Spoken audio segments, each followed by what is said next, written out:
Olá, pessoal, sejam todos muito bem-vindos a mais um episódio do Beleza Pod.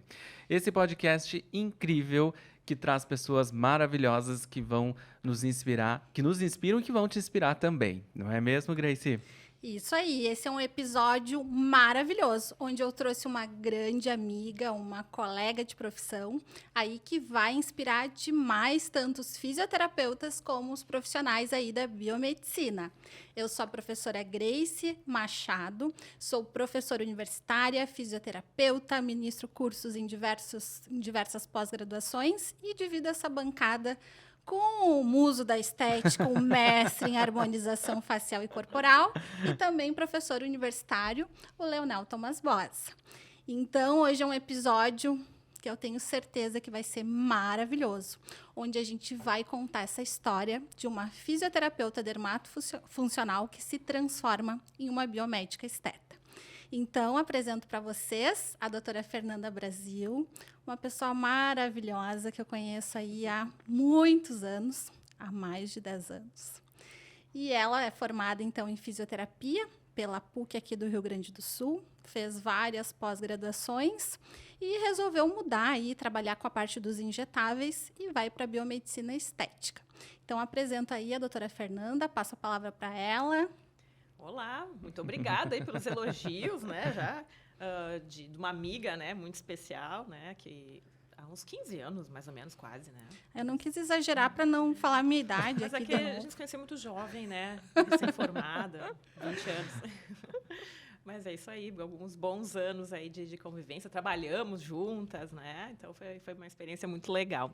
E agora conhecendo pessoalmente, né? O muso, então, né? Da harmonização, que legal. Imagina, uma honra estar com vocês, participar desse programa que está muito bacana. Estou acompanhando aí já faz um tempinho. E muito legal, né? Trazer também, além de conhecimento, a história um pouco, né, das pessoas. Isso é muito bacana. Então, muito obrigada.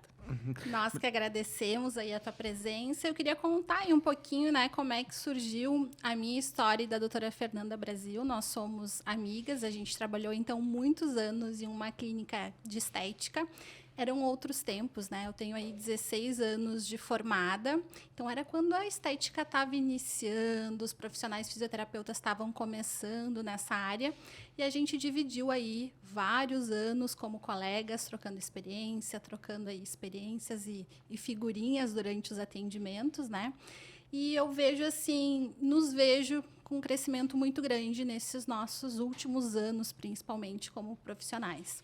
Então, a doutora Fernanda foi minha colega, se tornou minha amiga, e hoje a gente aí divide algumas pós, trabalha bastante juntas em diversos cursos. Verdade, né? Aliás, a Grace foi uma incentivadora para eu entrar na docência. Entrou antes, né? Na docência, acabei seguindo um pouco esses passos. E nos formamos bastante jovens, né? Eu tinha 22 anos quando me formei na PUC, né? Isso há uns bons anos atrás.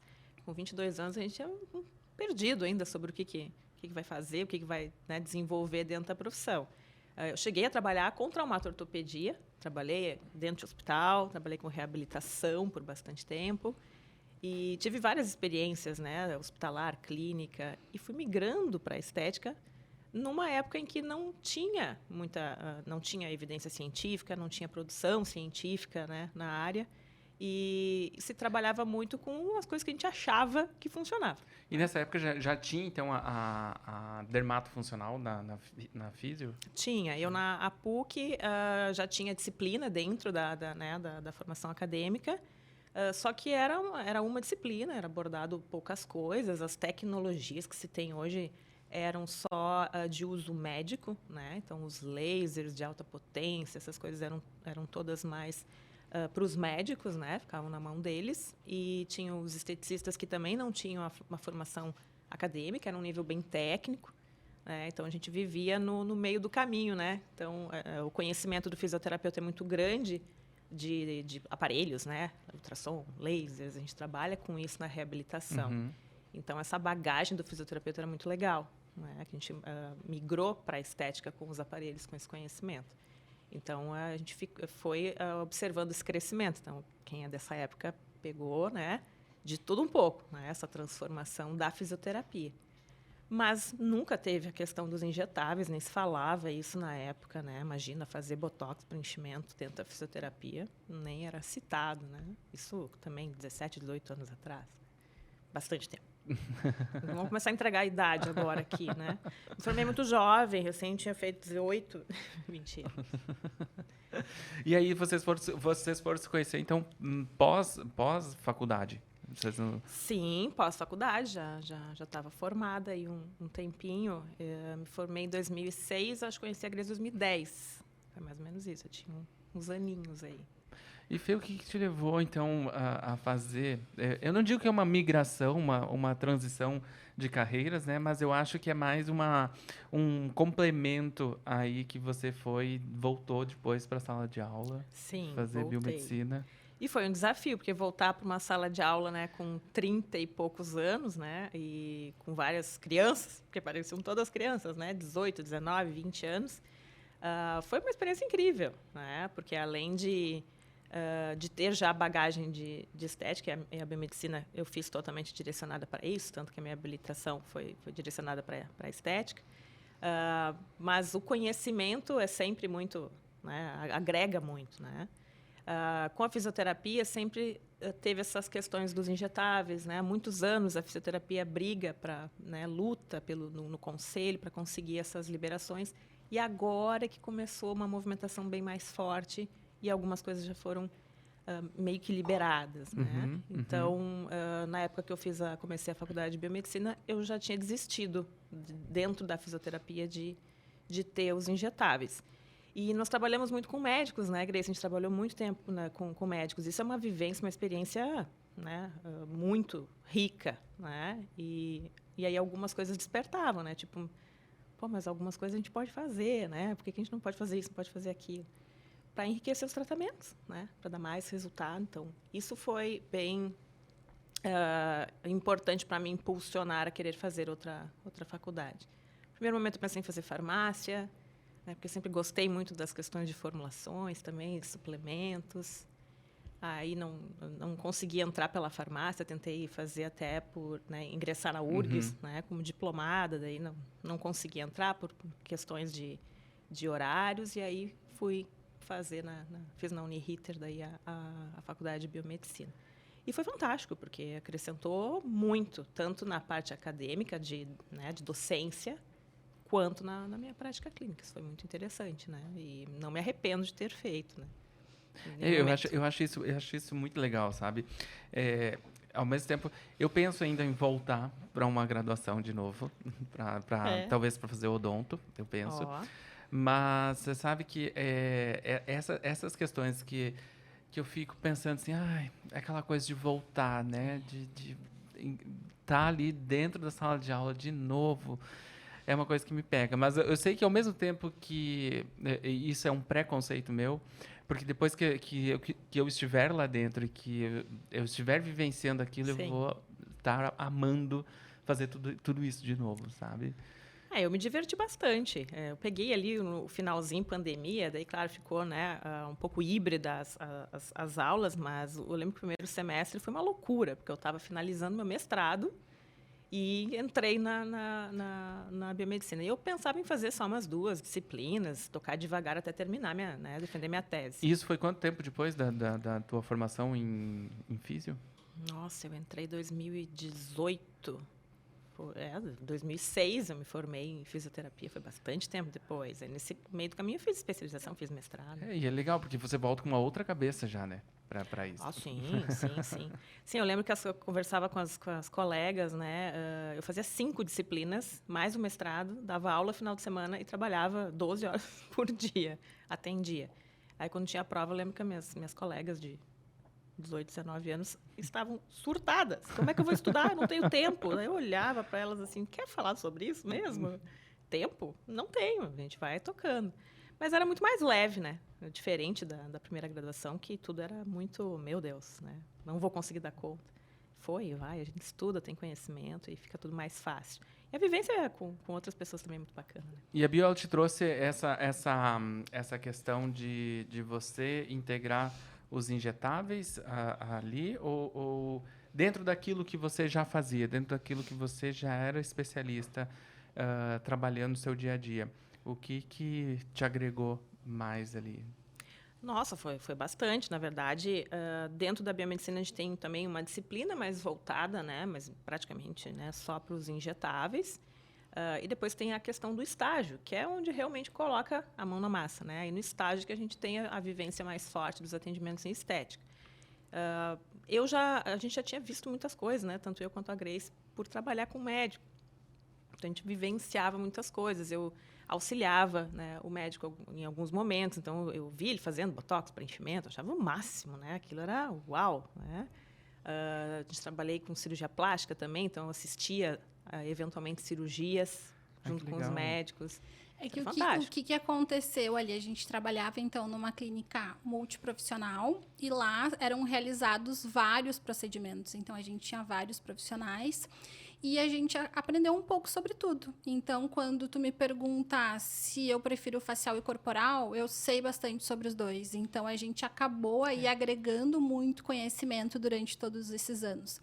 E eram muitas horas dentro da clínica, então a gente passava o dia ali. Se não tinha paciente, ia visitar o médico, ia ajudar o médico, ou ia conversar com a colega sobre o que a gente tinha montado de plano de tratamento. Então, a gente tinha uma troca muito grande dentro da clínica.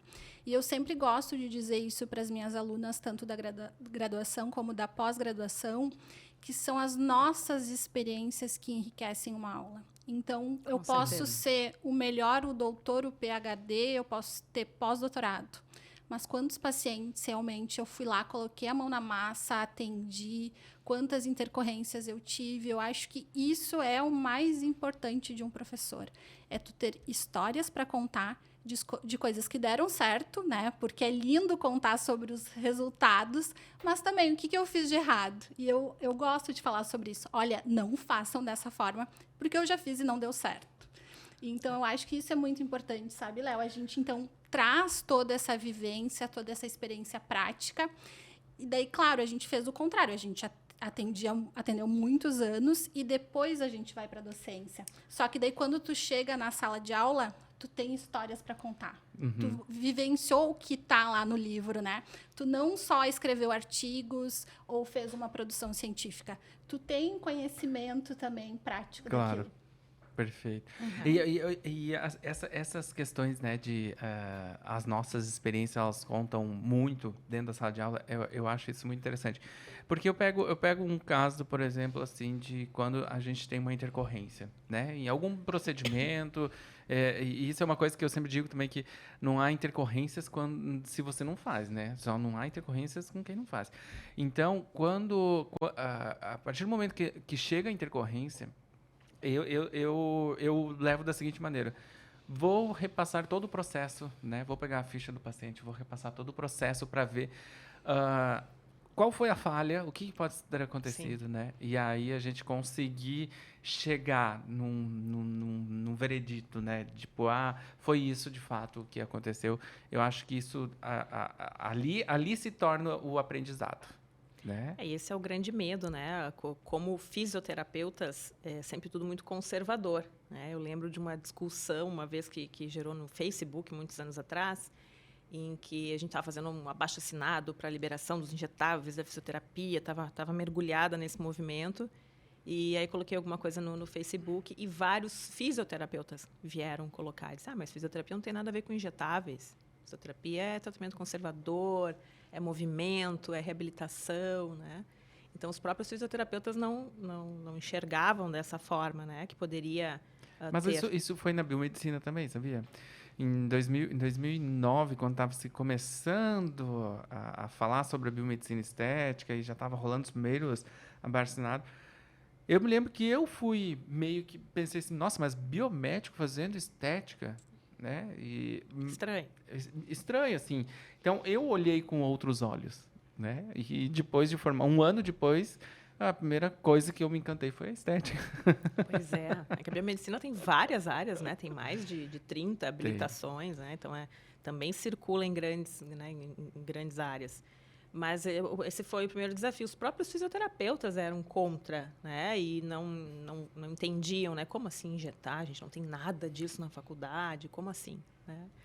E só que aí a estética abriu essa porta. Uhum. E aí, dentro da fisioterapia, os injetáveis não são utilizados somente, né, na estética, tanto que se faz na própria... Se usa toxina botulínica na neuro, né, por exemplo, então até na traumatortopedia.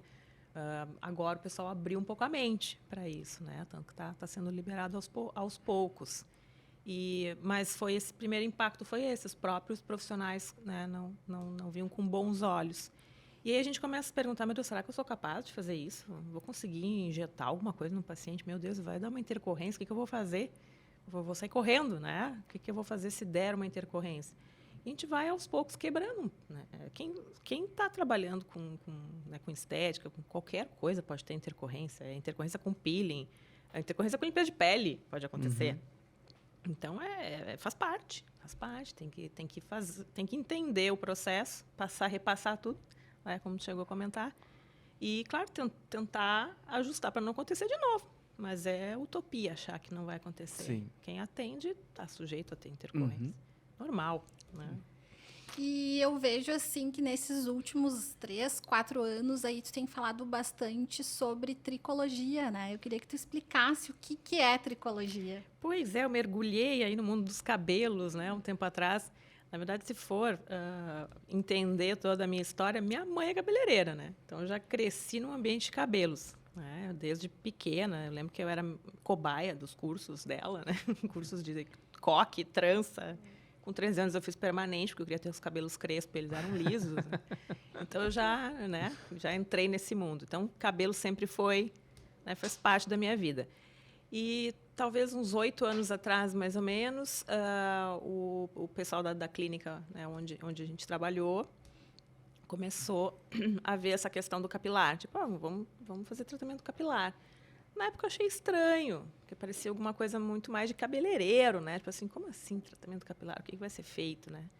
E a gente foi atrás de cursos, começou a trabalhar essa parte, né? Até que se chegou no transplante capilar.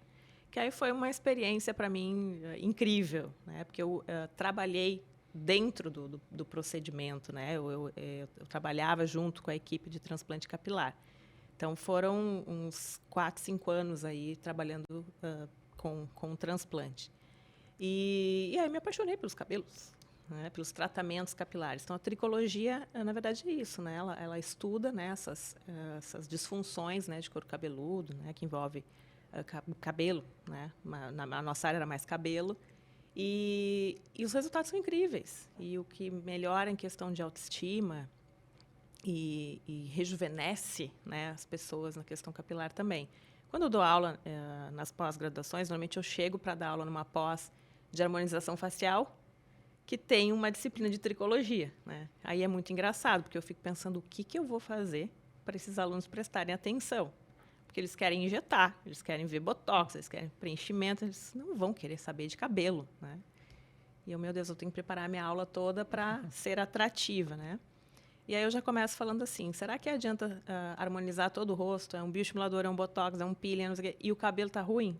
O cabelo é a moldura do nosso rosto, né? Então faz parte, né? Olhando por esse lado, faz parte da harmonização facial também, né? E aí eu começo aos pouquinhos despertando. E aí eu fico feliz quando pelo menos uns 4 ou 5 alunos daquela turma, no final, vêm me dizer, olha, eu quero trabalhar com cabelo, quero trabalhar com tricologia. Isso é muito, muito significativo, né? E a gente viu que teve um boom nos tratamentos capilares aí com Covid. Então, eu queria que tu falasse e contasse um pouco mais sobre isso também. Mas antes, deixa eu só pedir para o pessoal que está nos assistindo agora para dar o seu joinha aí se você está curtindo o nosso bate-papo aqui, que a Fernanda Brasil tem muito a entregar aqui para nós, né? Não é mesmo, Grace? E lembrando que nós também estamos no Spotify, então você que não perdeu algum episódio nosso, nos curta lá e nos segue no Spotify também. E não deixe de compartilhar esse vídeo com as suas amigas e colegas. Daqui a pouco tem uma fisioterapeuta que também quer fazer transição para biomedicina, ou tem alguém que gosta dessa área de capilar e quer aprender mais, então encaminha lá para ela. Perfeito, vamos encaminhar. A questão do capilar na pandemia realmente deu um boom, né? Eram poucos os profissionais que trabalhavam com tricologia mais voltados para essa área de medicina, biomedicina, enfim. E na pandemia a gente teve uma procura muito grande porque houve muita queda, né? Muita queda de cabelo, né? Que a gente chama de eflúvio telógeno. Então, se tinha, claro, os clássicos, que é a alopecia androgenética, né? Tanto feminina quanto masculina, que é importante, né, salientar que 80% da população masculina em algum momento vai apresentar. Né? E tem essas questões realmente genéticas. Mas está com bastante cabelo ainda. Mas existe essa característica bem forte aí, genética, né? Então, em algum momento, o homem vai apresentar alguma coisinha. E a mulher pós-menopausa, né? Então, em torno de 50% das mulheres pós-menopausa vão, né, perceber esse afinamento, né? Essa rarefação de topo de cabeça, né? Que a gente chama. Então, essa era a procura maior, né? Atendíamos praticamente só isso na clínica, antes da pandemia. Com a pandemia, a questão do eflúvio telógeno na queda foi uma coisa realmente absurda, né? Jamais vista, né? Foi muito grande realmente o número de casos com uma queda muito significativa. Anteriormente, esse eflúvio era mais ligado à pós-gestação, né? As grávidas, né, pós-gestação relatavam essa queda de cabelo. Pós-bariátrico, né, os pacientes que faziam bariátrica pela disfunção metabólica, né, então coisas bem específicas, pacientes que tinham disfunções de tireoide, anemias, coisas bem específicas. O Covid derrubou muito cabelo, né, muito cabelo. Eu praticamente só atendi cabelo. O primeiro ano da pandemia foi praticamente só tratamento capilar. E o que tu viu assim durante esse período da pandemia?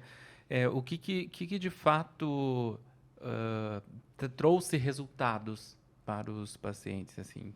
De tratamentos, assim, que tu observou que mais funcionava? A tricologia ela evoluiu muito, a gente começou a estudar muito, né? Então, é o contexto que funciona, né? É o conjunto de coisas, na verdade. Antes se perguntava, é laser que é melhor, é vitaminas? Porque hoje, se tu for na farmácia, compra suplemento, né? Uhum. São suplementos de venda livre na farmácia. Então, as pessoas vão lá, compram um shampoo, compram uma vitamina e tratam, normalmente, em casa. Só que, se estudando, a gente viu que só isso, às vezes, não vai funcionar para todo mundo. Vai depender da gravidade também da disfunção. Então, com estudos e com o avanço, né, de publicações também na área, a gente viu que um conjunto de tratamentos é o que melhora. Então, o home care é muito importante. Então, suplementação adequada, né, na quantidade adequada, né? Então, aquele da farmácia é um pouquinho bem mais baixo, né, em termos de porcentagem de nutrientes. Então, uma boa suplementação de vitaminas, uma investigação também sanguínea, né, ver o perfil desse paciente, como é que está as questões hormonais, as questões de vitamina mesmo, né, que poucas pessoas dosavam vitaminas, né? Isso o Covid também trouxe, né? Todo mundo conheceu a vitamina D, né? Na pandemia, todo mundo soube o que era uma vitamina D. Porque está envolvido com imunidade, a vitamina B12 dificilmente alguém dosava. Então, essas questões foram mais investigadas na parte capilar. Então, uma avaliação bem mais minuciosa, a suplementação, home care, um shampoo adequado. E dentro do consultório, a gente faz, na verdade, uma mescla de tratamentos. Aí entra laser terapia, injetáveis, microagulhamento e tem uma infinidade de outras técnicas, né? Então, o conjunto dá muito certo, muito certo. O minoxidil ainda é o mais utilizado nos tratamentos capilares de home care? O minoxidil ele entrou como via oral, né? Os médicos começaram a prescrever bastante. Isso foi também ali na transição da pandemia. Então, ele era um dos medicamentos mais utilizados para capilar, topicamente. E aí agora ele também está sendo usado via oral, né? Com resultados interessantes. Mas também é usado em associações, né? Então, também se usa medicação como finasterida, dutasterida, espironolactona. Isso a nível médico é muito prescrito. Mas voltado para a alopecia androgenética, a queda do cabelo é diferente, né? E a finasterida, ela vai deixar o cara broxa? Olha, esse é o grande desafio, né? Esse é o grande problema. Até teve uma situação muito engraçada de um paciente, vou contar porque foi engraçado. A gente fez transplante capilar nele. E ele não queria de jeito nenhum, ele era solteiro, não, né, 40 e poucos anos, de maneira alguma fazer uso de finasterida, porque ele, claro, leu na internet que poderia dar alguma disfunção, né? Aí conversamos com ele, o médico conversou e disse, olha, é bem importante que tu faça uso da medicação para não perder os cabelos que estão na cabeça, né? O transplantado, ok, mas com o passar do tempo, a tendência é perder. E ele não, de jeito nenhum, não tem como, eu sou solteiro, não quero ficar broxa, de jeito nenhum, não posso, não tem jeito. É claro, com o passar dos anos, hoje eu atendo ele ainda, e passou ali talvez uns 4, 5 anos do transplante dele e, claro, perdeu já os cabelos que não foram transplantados, então ele ainda está com uma falha muito grande. E aí eu sugeri para ele, vamos fazer uma suplementação, então tem fitoterápicos, né, que inibem o DHT, que é a dihidrotestosterona, que é aí o problema, né, mexer nesse hormônio que é o problema. Vamos com fitoterápico, então, que não é uma medicação, mas ele também tem efeito colateral. De jeito nenhum. Não, de jeito nenhum. Passou um tempo, ele me mandou umas fotos que o cabeleireiro passou para ele, de uns clientes, né, desse cabeleireiro, que estavam tomando uma medicação, uma suplementação, não era medicação, e passando um tônico. Ele, olha só, comprei aqui do meu cabeleireiro, vou usar isso aqui, porque está dando resultado. Eu, meu Deus, né? Estou tratando ele há tanto tempo, e ele foi o cabeleireiro prescrevendo pílulas para ele. E eu disse, tá, me manda a foto aí que eu quero ver o que tem. E lá dentro tinha o suplemento que eu tinha indicado para ele, né? Só que eu não sabia nem dosagem, nem nada, né? Nada específico. E eu, pode tomar, corre o risco de ficar broxa. Ele enlouqueceu, né? Disse, não, então não vou tomar. Eu, né? Então não toma. Que, na verdade, é 1% praticamente, né, da população que faz uso dessas medicações que pode ter algum problema, né, de uma disfunção desse gênero.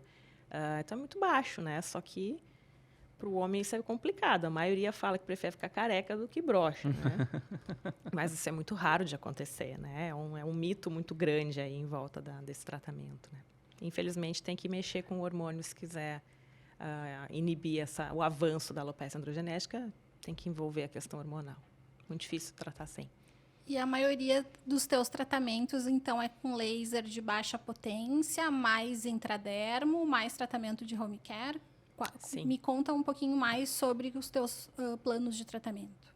O primeiro tem que entender, avaliar, saber qual é a disfunção, né? Tipo, essa alopecia androgenética não existe cura, né? Existe tratamento, manutenção. Então, também o paciente chega e ele quer saber, tá, quanto tempo eu tenho que tratar para eu ficar curado e não precisar fazer mais nada? Nunca, né? Não tem cura. Então, esse paciente vai fazer um protocolo de meses, porque o cabelo demora para crescer, né? A gente tem um tempo aí para ver realmente cabelo.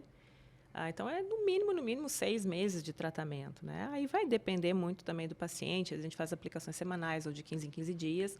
E ele vai para casa com a prescrição. E normalmente o que eu vejo assim de tríquio, né, dos tratamentos, a gente acaba espaçando um pouco mais o tempo, mas não para, né? Não para. Porque se parar, você ainda vai ter um efeito residual daquele tratamento e logo em seguida ele vai voltar a cair novamente.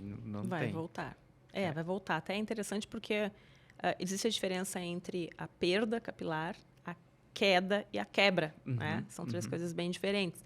Então, no caso da questão hormonal, o paciente não vê o cabelo cair, né? Ele vê que sumiu, né? E aí ele chega dizendo, caiu, estou sem cabelo.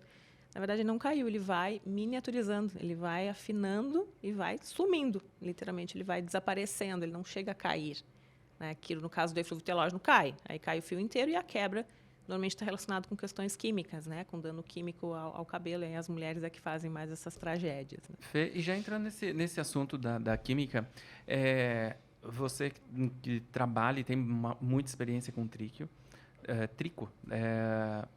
o que mais você trata? Geralmente são questões que o pessoal te procura por questões de queda capilares, ou porque o cabelo está muito fraco, quebradiço, como você falou, ou também tem esse tratamento química de cabelo, assim, né? Às vezes tá aquele cabelo elástico, que eu não sei o que fizeram ali, mas enfim.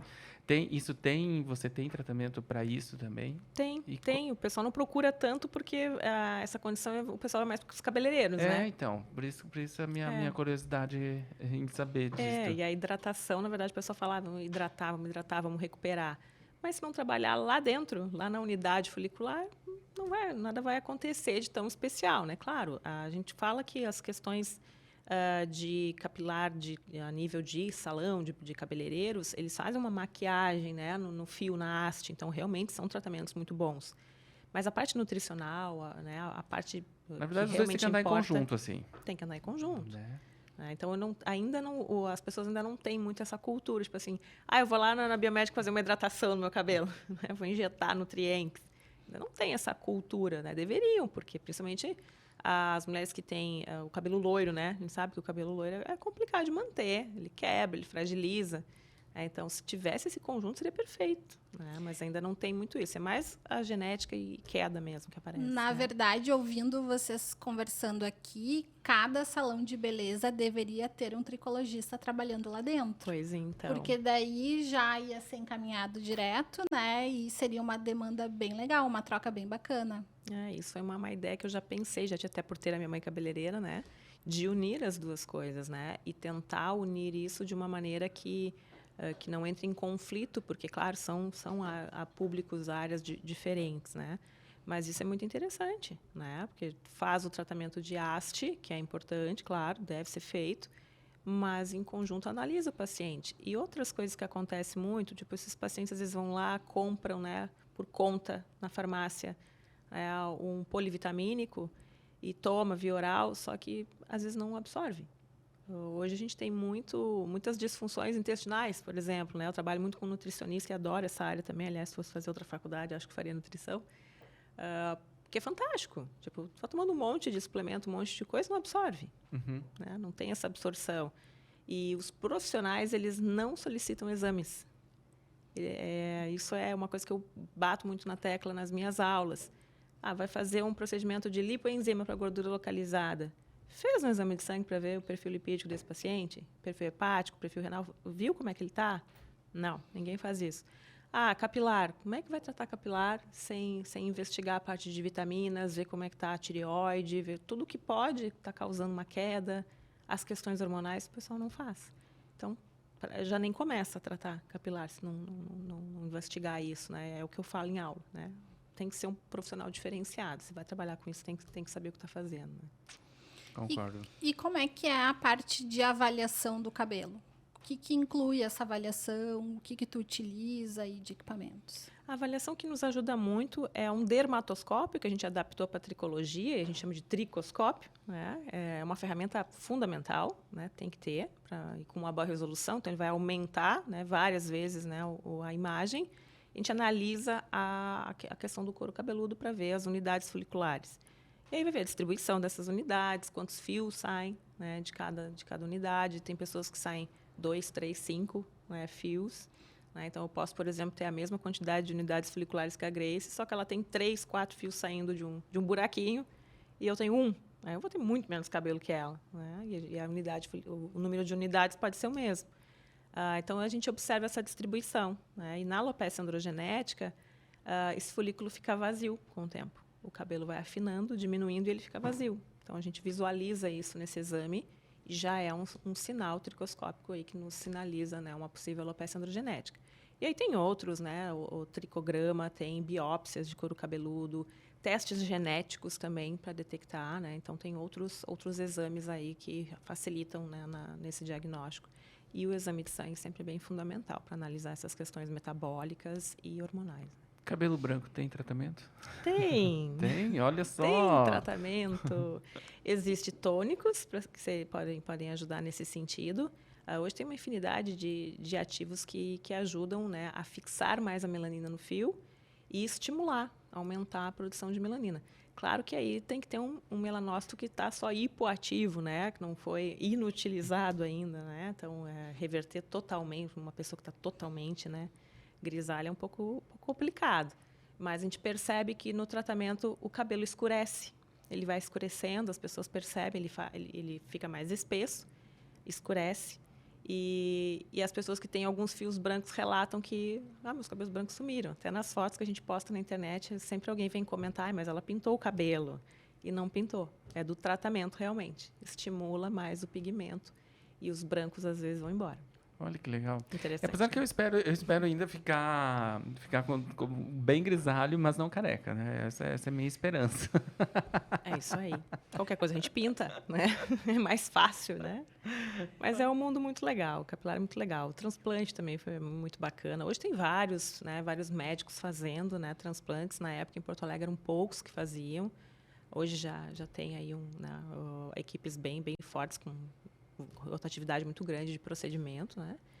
E muita procura, muita procura. É um procedimento que não dói, é tranquilo de fazer, né? O paciente se recupera super rápido, então é só ter coragem aí de raspar um pouco a cabeça para poder tirar os fiozinhos. E Mas é bem legal. como é que é o passo a passo aí desse transplante? Retira de regiões onde tem mais cabelo, por exemplo, da nuca, como é que é isso? E eu lembro que tu falava que é fio a fio, né?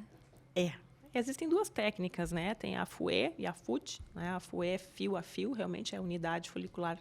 A gente tira uma por uma. A FUT já é uma técnica que se retira um retalho grande, né? E tem uma cicatriz maior, então o procedimento é mais rápido.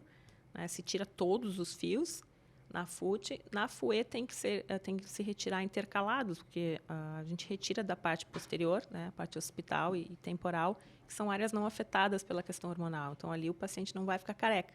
Tanto que, às vezes, a gente vê pessoas que não têm nada de cabelo em cima e são até cabeludas, né? Tem até cabelo comprido.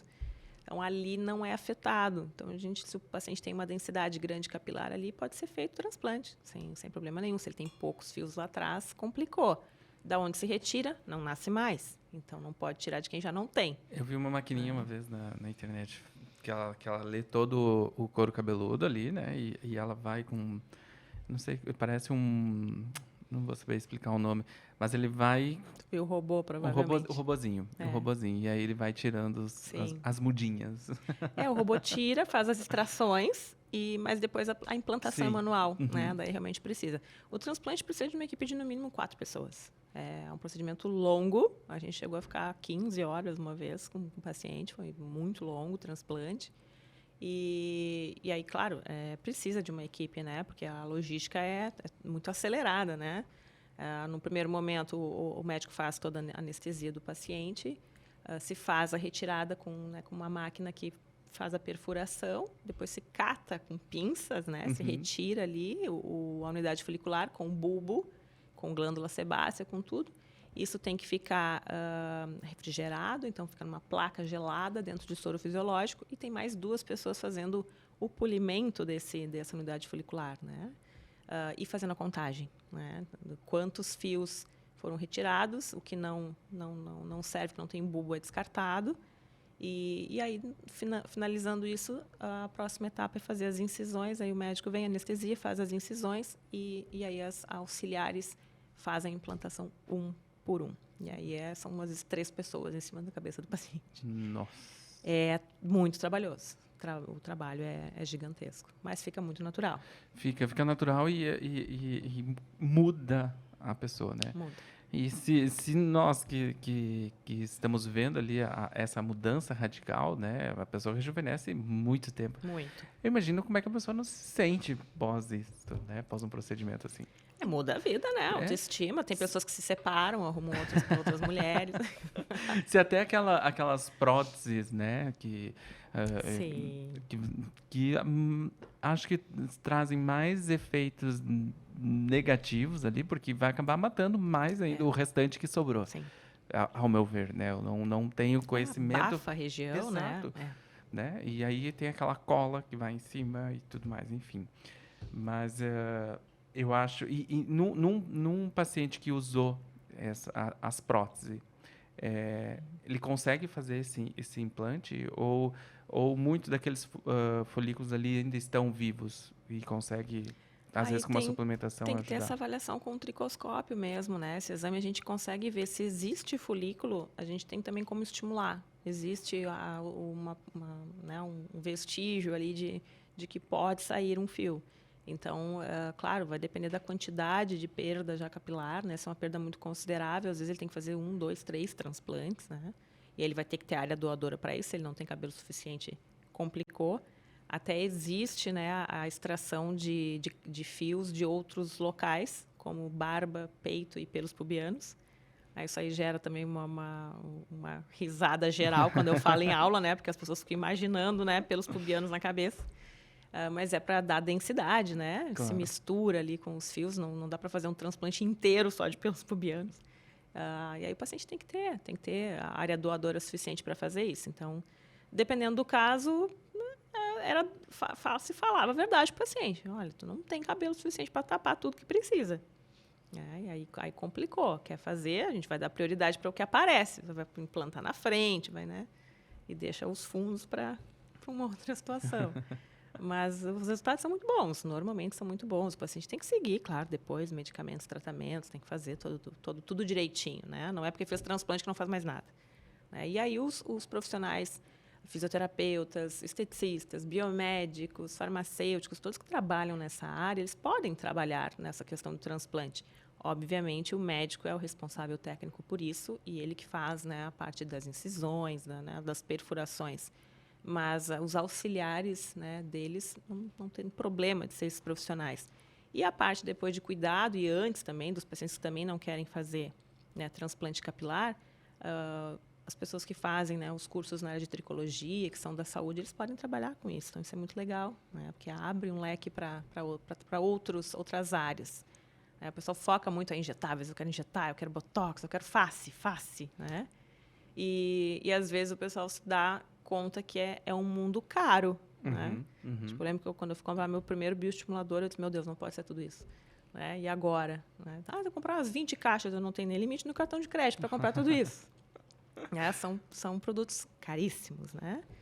E o capilar, às vezes, não é tanto, vai depender, claro, do que vai ser usado e que vai ser feito, mas a lucratividade também é interessante. Isso também falo para os alunos, né? Claro, tem que amar para trabalhar, porque é um mundo completamente diferente. Mas a lucratividade, às vezes, é bem interessante. Eu falo isso até com relação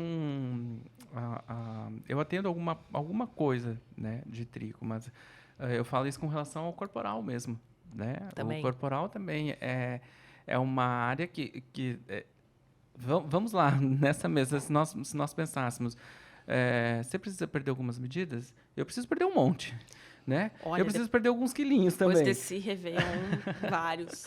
Então, assim, todo mundo quer. Então, é uma primeira chamada do cliente para vir até a tua clínica, né? Sim. Além de que a lucratividade nos procedimentos corporais são muito maiores do que nos faciais. Isso não tem comparação. Isso é engraçado porque eu circulo o Brasil inteiro. Então, agora até tô indo para Recife dar aula. Então, eu vou para o Norte, Nordeste, região Central. E aí é muito engraçado porque no Sul a gente tem uma característica bem específica. Tipo, no inverno é só face. E aí no verão as pessoas lembram que tem que emagrecer, que tem que perder medidas, né? Isso eu percebi também, viajando nessas loucuras. Você também está nessa loucura? Tô, mas é uma loucura boa, né? Eu confesso que eu tenho, a Grace bem sabe, tenho tentado minimizar ao máximo ainda. Eu também, mas quando me convido para ir para Recife, eu não consigo falar não. E isso é bem verdade, né? Eu sempre digo que aqui no Sul a gente tem a cultura de cuida da pele no inverno e torra ela no verão. Mais ou menos assim. Aí volta todo mundo manchado, aí começa, né? Abril começa a querer tratar, março, abril começa a querer tratar as manchas, aí esquece o corpo, né? Daí tem aquela questão de engordar tudo, porque a gente come e bebe vinho e esquece que tem verão. Aí chegou setembro, bate aquele pânico geral, tipo, meu Deus, agora eu tenho que ir 3 meses para consertar tudo e resolver tudo. Aí vem os procedimentos corporais. Então, eu fico pensando como é que a gente vai trabalhar só com uma coisa. Não tem como. É complicado, né? É complicado. E agora, falando sobre os tratamentos capilares, doutora Fernanda, lembrando que também oleosidade de couro cabeludo, dermatite seborreica, caspa. Então, tem várias disfunções aí que esse profissional pode trabalhar. Né? Tem várias coisas. Eu pego bastante dermatites também. E eu notei que depois da pandemia isso também aumentou muito. Né? Aumentou muito as questões de doença autoimune, então pessoas com psoríase, as situações de estresse, porque as dermatites em si, elas estão muito relacionadas com essas questões, né? E então eu vi um aumento bem significativo e a procura também uma procura maior, né, pelos pacientes. Até mesmo os meus pacientes que não são de capilar, às vezes começam a fazer alguma coisa. Tipo, os pacientes estão fazendo corporal, eu comento alguma coisa de capilar, eles falam, tá caindo meu cabelo, eu tô com coceira, vamos dar uma olhada, né? E aí esses pacientes acabam, né, se transformando em pacientes capilares. E essa questão do sul é bem particular, né? A gente tem essas divisões realmente de corpo, de face, né? Por exemplo, no Rio de Janeiro, o pessoal é corpo o tempo todo, né? Rio de Janeiro o pessoal quer muito corporal. Quando vou dar aula lá, o pessoal fala, vocês não querem corporal, né? Não, a gente quer corporal, aumento de bumbum, e secar a barriga. Então, o pessoal quer, né? Quer porque lá é verão praticamente o tempo todo e praia, né? Praia, o pessoal está sempre na praia. Sim, tem um culto maior do corpo, né? Muito maior. Que requer, né? Tá correndo, tá sempre na praia. Tá sempre na praia. É que aqui a gente também come muito, né? Tem uma alimentação muito boa. É que inverno é propício para nós sentar. A gente tem Gramado, né, gente? Como é que a gente não vai comer cuca em Santa Cruz do Sul? Cuca em Santa Cruz. Eu vou dar aula em Santa Cruz, eu saio com várias cucas, né? Os alunos me levam cucas, é interessante, né? Eu vou dar aula em Belém do Pará, eles me dão cachaça. É diferente, viu? Aí é bem diferente, Eu queria morar no Nordeste. Confesso. Não sei se calor o tempo inteiro também não é, né? Belém é 35 graus, toda vez que eu vou lá, inverno e verão, é 35 graus, é impressionante o calor. E é úmido. Aí, mas eu acho que seria uma mudança. Não é Nordeste, é Norte. Mas eu acho que seria uma mudança, assim, de vida, assim, sabe? De vida, de profissão, de tudo. Eu acho que se eu fosse, seria... Eu falei pro meu esposo, a gente esteve em Pipa há pouco tempo. E aí, eu falei pra ela, nossa, eu moraria aqui fácil, venderia tudo que eu tenho lá, ficaria aqui, ó, montaria um barzinho e aqui ficaria. Fazer os capeta. Uma vez por mês, o professor Leonel vem gravar o Beleza Pode. Claro. Tu podia ir pra lá também, né? Vamos gravar da beira da praia, então. A Grace quase nem gosta de praia, eu nem vejo ela muito na praia. Se bem que ela andou indo pro frio, né? Andou indo pro frio, ela tá trocando um pouco.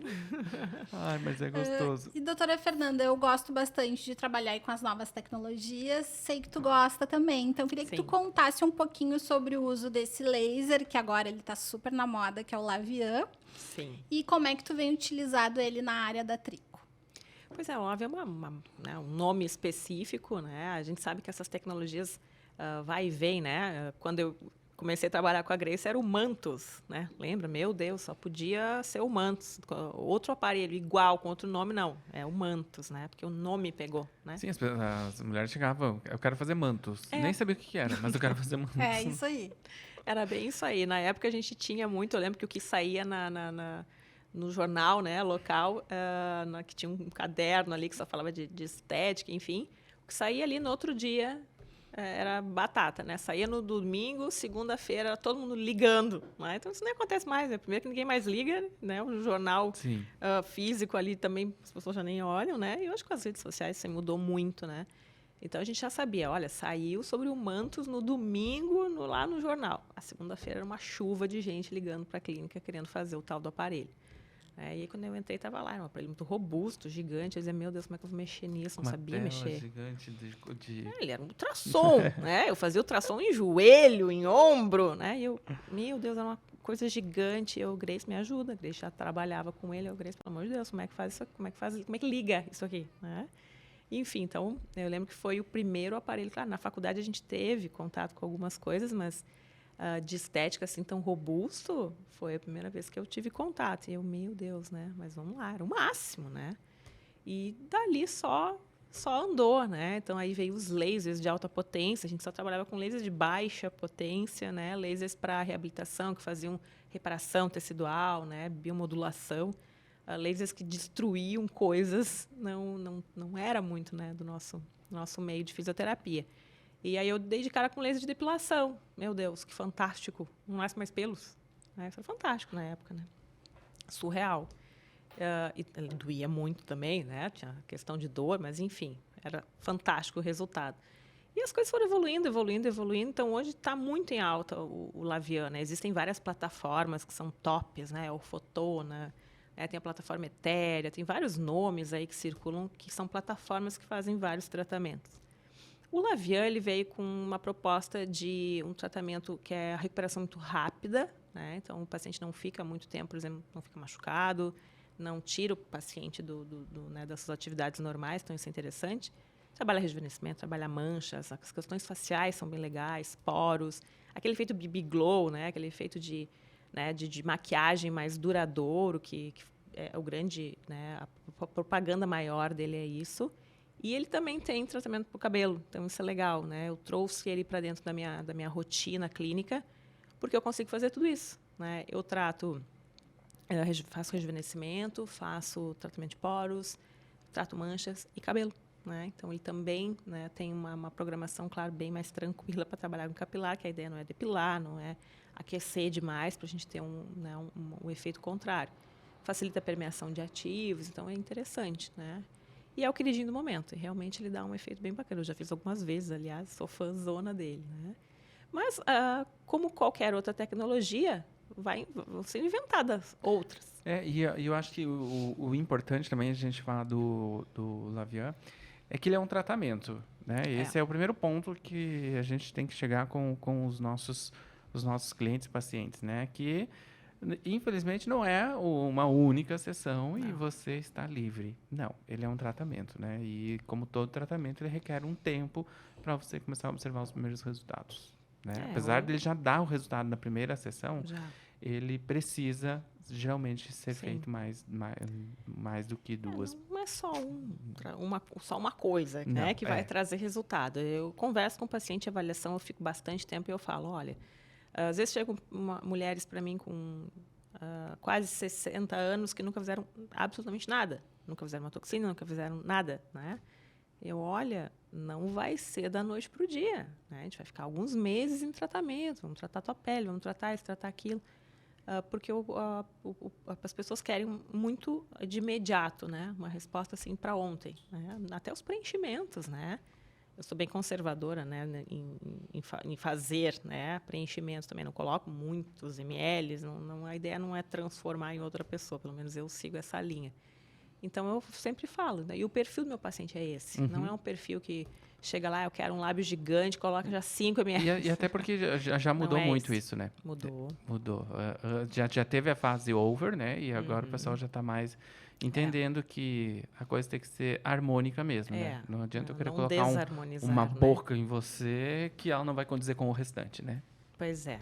Então, aos pouquinhos, a gente vai também doutrinando essas coisas, né? Então, as tecnologias são muito bem-vindas. Eu não consigo trabalhar sem elas, né? Eu nem capilar, nem corporal, sempre tem alguma coisa. Vou fazer uma lipoenzima, eu tenho uma lipocaptação, eu tenho uma radiofrequência. Se é capilar, sempre tem laser. Meus protocolos capilares sempre tem laser. Tratamento de face também não tem como fazer sem. Eu sempre tenho alguma coisa para indicar para o paciente também dessas tecnologias. Então, não dá para pensar só em injetáveis, né? Isso dentro da docência também é um desafio, né? Um grande desafio desde a graduação até a pós, né, Léo? Porque os alunos querem muito injetáveis, mas eu também tento mostrar a importância aí dos equipamentos e a importância que eles vão trabalhar depois com equipamentos também, não tem como. E assim, sempre pensando de uma forma global e fazendo essas associações, né? Sim. Eu acho que, eu tenho certeza, quando você consegue pensar no paciente de uma forma global e aí analisando, olha, vai ser necessário um peeling, vai ser necessário um laser, vai ser necessário um botoxinho aqui, um preenchimento aqui. E aí o resultado final vai ser muito mais harmônico, vai ser muito... o resultado vai ser muito mais bonito, né? E natural também.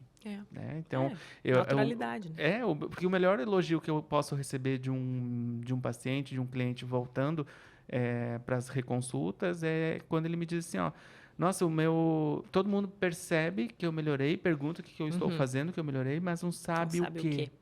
Né? Isso, para mim, assim, pela minha linha de trabalho, é o melhor do que eu posso receber, assim, em termos de elogios. Isso é bem legal. Eu gosto também dessas questões. Tipo assim, as pacientes voltam, né? As que têm, às vezes, medo de fazer alguma coisa. Elas, eu fiz, minhas amigas perceberam que eu estou mais bonita, mas não consegui identificar o que eu fiz. Né? É gostoso. Fê, você tem a tua clínica aqui em Porto Alegre? Eu atendo em 2 locais, aqui em Porto Alegre. Eu atendo no Centro de Reabilitação da PUC. Aí lá também tem uma questão de supervisão de estágio, né? Mas eu faço atendimentos de estética dentro do Centro de Reabilitação. Voltei para a PUC depois de muitos anos, né? Sou formada, né? Sou filha da PUC. E dá aula na PUC também? Dou aula na pós-graduação da PUC. Né? Na graduação não, mas na pós sim. E aí alguns dias eu faço atendimentos lá. E depois eu estou no eixo norte do Medplex, né, da Zona Norte, e também faço os atendimentos aí nos outros dias lá, uma clínica junto com uma amiga. Então, trabalho, né, nesses 2 locais aí em Porto Alegre. E as tuas mentorias, cursos VIP? Também, a gente tem bastante procura, até por causa desse vínculo grande que a gente tem de pós-graduação, né? Os alunos, às vezes, querem aprofundar algum assunto. Aí eu acabo ministrando algumas mentorias bem VIPs mesmo, no máximo 2 pessoas, né? Porque a gente consegue dar uma atenção maior para o aluno e a gente monta as mentorias conforme o aluno tem necessidade. Então, às vezes, as questões capilares, o aluno tem dificuldade com o paciente em relação à avaliação ou tem dificuldade nos tratamentos, a gente foca, né, na dificuldade do aluno e faz essas mentorias bem específicas. É bem legal, normalmente. Então, os pacientes, os clientes ficam satisfeitos, né? Os clientes que seriam os alunos. Perfeito. Quem quer te seguir nas redes sociais? Qual que é a tua rede? Pode seguir. Doutora Fernanda Brasil, é o meu Instagram profissional. E aí as questões, né, de cursos, de coisas, normalmente eu trabalho bastante também nas questões do Instagram, tá sempre movimentando lá, né? Tanto os atendimentos quanto essa parte da docência. Que é difícil a gente escolher, né, Grace? A gente fica, né? Uma vez me perguntaram, tá, mas por que tu não fica só na docência? Mas eu gosto de atender. Mas por que tu só não atende? Mas eu gosto de dar aula. Eu acho que eu já falei isso aqui várias vezes, mas é que um professor com experiência clínica é outra coisa. É outra coisa. E graças a Deus mudou bastante a visão das faculdades, né? Não dá para ser só teórico, né? Assim como também não pode ser só prático, tem que ter um embasamento, né? Mas o professor que tem a prática, a vivência é, nossa, infinitamente mais interessante para o aluno, né? Concordo. Então, nós agradecemos aí a tua participação, adoramos esse bate-papo. E a gente espera mais vezes aqui no Beleza Pode, claro, com novos assuntos, né? Sim, aí assunto que Novas não áreas. falta. Já acabou, passou tão rápido, nem vi. Fê, muito obrigado. Imagina. Gostei muito de te conhecer. Você é uma simpatia. Um doce de pessoa. Adorei te conhecer, meu É que bem. tu não me viu na TPM, é por isso. Mas imagina, eu que agradeço, um prazer, tá? Eu estou entre amigos, né? E falar sobre o que a gente respira, né? Estética 24 horas por dia, então é muito tranquilo de falar, né? Agradeço imensamente o convite. Foi muito um prazer. obrigado. Deixe aqui o seu joinha, compartilhe então esse vídeo incrível para suas colegas, amigas e deixe aqui embaixo o seu comentário. Lembrando que nós estamos também no Spotify e já temos vários episódios aí para você ver e rever, né, Leonel? É isso aí, gente. A gente vai ficando por aqui. O meu muito obrigado a todos vocês que ficaram aqui até o finalzinho assistindo com a gente. E semana que vem tem mais. Isso aí, toda terça-feira, às 20 horas, a gente te espera aqui.